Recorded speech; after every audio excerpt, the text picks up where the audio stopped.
We're looking at the first year core textbook, mixed exercise 9. So we're looking at trig. I'm up to question 6. And what do we got? So we've got a triangle. The largest side has side length 2. Okay, so let's start getting a sketch of this. Okay, so I've got side length 2. One of the others is root 2. Okay, so that's not going to be drawn to scale, but it'll do. And the area is 1 centimetre squared. Okay, well, so given the area, I'm going to be using half AB sine C. So, and I can use that then to find that red angle there. So area of 1 is half times 2 adjacent sides. So in this case, a half times 2 times root 2 times sine. I'm going to take a what? Let's just call that A, B, and C. So that would be angle C for me. So if I put that into my calculator, well, so basically the half times the 2 is going to cancel. So when I divide by the root 2, I get sine C is 1 over root 2.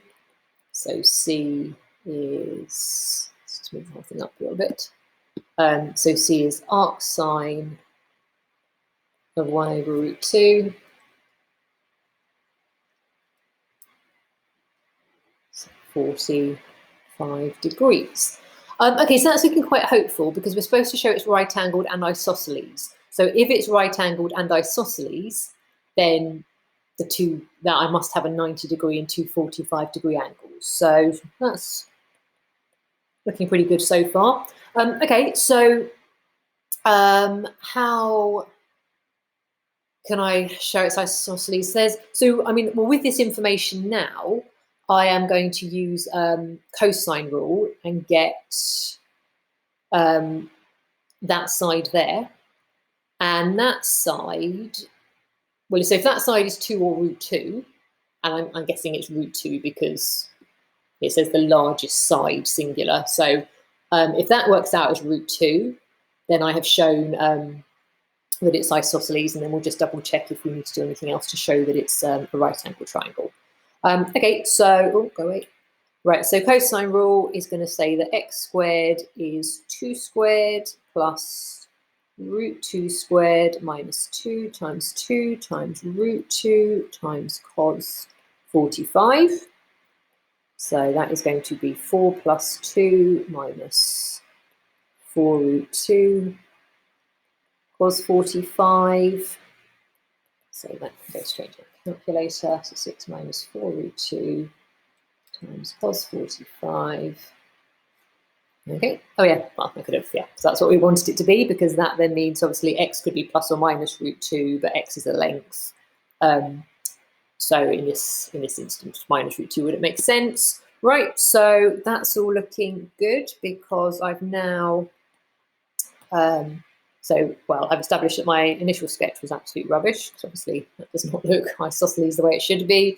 But that's fine. And then because this is a show that question, let's just make sure we write a conclusion. So AB equals BC. So they both equal root 2. So therefore it's isosceles. And in fact, if I want to be really crystal clear, I could also say that AC does not equal root 2. Okay, so therefore it's not an equilateral triangle, which would be the other option. Okay, right, and then I think we've actually probably done enough calculating, because if it is isosceles, and I tell you what, let's draw a better sketch of it now. We've got those. So we've got A, B, and C. It's A, B, and BC, which are both root 2.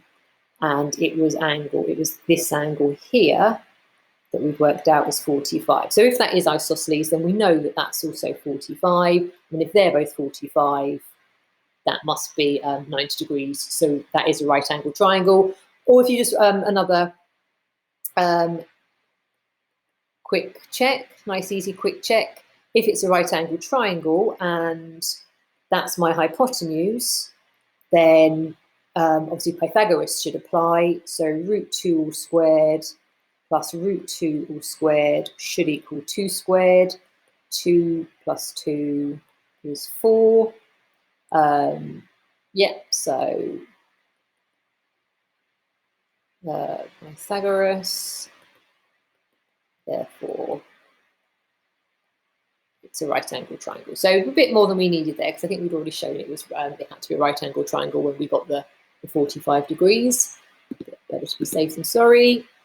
So they have this. They didn't go into the Pythagoras business. They just drew the conclusion that we said that if two of them are 45, the other one must be 90.